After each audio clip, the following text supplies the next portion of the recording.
Thiruvananthapuram medical college fund തിരിമറി 46 ലക്ഷം കാണാനില്ലെന്നാണ് audit report. ലാബുകളിൽ നിന്നുള്ള വരുമാനം ബാങ്കിൽ അടയ്ക്കാതെയായിരുന്നു തിരിമറി. കരാറുകാർക്ക് നൽകിയ തുകയിൽ നിന്ന് പണം വെട്ടിച്ചു എന്ന് കണ്ടെത്തി. 2019-20 കാലയളവിലാണ് ക്രമക്കേട് നടന്നത്.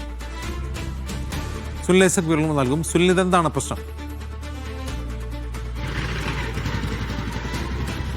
തിരുവനന്തപുരം മെഡിക്കൽ കോളേജ് ഡെവലപ്മെന്റ് സൊസൈറ്റിയിൽ നിന്നാണ് ഇപ്പോൾ ലക്ഷങ്ങളുടെ ഫണ്ട് വെട്ടിപ്പിന്റെ വാർത്തകൾ പുറത്തേക്ക് വരുന്നത്. 2019-2020 കാലഘട്ടത്തിലാണ് ഈ വെട്ടിപ്പ് നടന്നിരിക്കുന്നത്.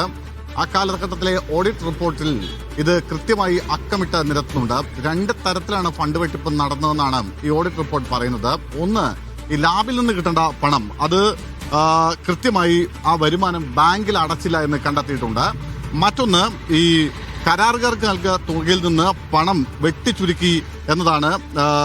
വെട്ടിച്ചുരുക്കുകയും വെട്ടിക്കുകയും ചെയ്തുവെന്നാണ് ഇത്തരത്തിൽ ആ ഓഡിറ്റ് റിപ്പോർട്ടിൽ പറയുന്നത്. അങ്ങനെ 46 ലക്ഷം രൂപയുടെ ആ വെട്ടിപ്പ് ഈ ഒരു വർഷം കൊണ്ട് മാത്രം നടന്നു എന്ന് കൃത്യമായി ഓഡിറ്റ് റിപ്പോർട്ടിൽ പറയുന്നു. എന്തായാലും ഈ ഓഡിറ്റ് റിപ്പോർട്ട് പുറത്തു വന്നതിന് പിന്നാലെ ഇതിൽ വിജിലൻസ് അന്വേഷണം ആവശ്യപ്പെട്ടുകൊണ്ട് സംസ്ഥാന ആരോഗ്യ വകുപ്പ് മന്ത്രി കെ മുരളീധരൻ ഇപ്പോൾ ആഭ്യന്തരമന്ത്രിക്ക് കത്ത് നൽകിയിട്ടുണ്ട്. സ്വാഭാവികമായും ആ കത്തിന്റെ അടിസ്ഥാനത്തിൽ ഉടൻ തന്നെ വിജിലൻസ് അന്വേഷണം ഉണ്ടാകുമെന്നാണ് പ്രതീക്ഷിക്കുന്നത്. ആ കാലഘട്ടത്തിൽ ഹോസ്പിറ്റൽ ഡെവലപ്മെന്റ് സൊസൈറ്റിയുടെ ഭാരവാഹികളായിരുന്ന ആളുകൾ, അതുപോലെ അവിടെ ഉണ്ടായിരുന്ന സെക്രട്ടറി അടക്കമുള്ള ആളുകൾക്ക് ഇതിൽ കൃത്യമായി പങ്കുണ്ട് എന്നും ഓഡിറ്റ് റിപ്പോർട്ടിൽ പറയുന്നുണ്ട്. ഈ റിപ്പോർട്ടിന്റെ അടിസ്ഥാനത്തിലാണ് കൂടുതൽ അന്വേഷണങ്ങളിലേക്ക് സർക്കാർ കടക്കുന്നത്. ശരി.